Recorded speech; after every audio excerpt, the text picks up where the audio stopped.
இந்த வருஷத்தோட கடைசி மாத கடைசி சனி பிரதோஷம். அதனால எங்கள் வீட்டுக்கு பேக்கில் இருக்கக்கூடிய ஒரு மலையில் சிவன் கோவில் இருக்குது. அங்கே தான் பால், அப்புறம் அருகம்புல் மாலை, செவந்தி பூ இதெல்லாம் கட்டி எடுத்துகிட்டு போயிருந்தேன். அப்புறம் அதில் அபிஷேகம்லாம் பண்ணி முடிச்சுட்டு அலங்காரத்துக்காக வெயிட் பண்ணிட்டு இருந்தோம். தர போட்டுட்டாங்க.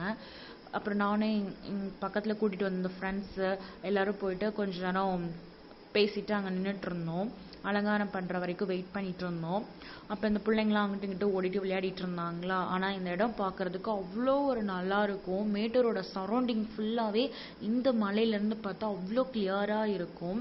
பட் என்ன அப்படின்னா குழந்தைங்கள வச்சுட்டு கொஞ்சம் சேஃப்டி இருக்காது இந்த இடத்துல. அப்படியே காம்பவுண்ட்லாம் இல்லாமல் ரொம்ப மொட்டை மொட்டையாக இருக்கும். மலையிலேருந்து பார்க்கும்போதே கீழே விழுகிற மாதிரி இருக்கும்.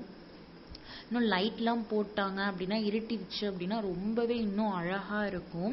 அதுக்கப்புறமா அலங்காரம்லாம் முடிச்சதுக்கப்புறமா தீபார்த்தனைலாம் காமிச்சாங்க. அதுக்கப்புறம் சாமியை நல்லபடியாக கும்பிட்டுட்டு பிரசாதம் வாங்கிட்டு ஒரு வழியாக வீட்டுக்கு நாங்கள் வந்துட்டோம்.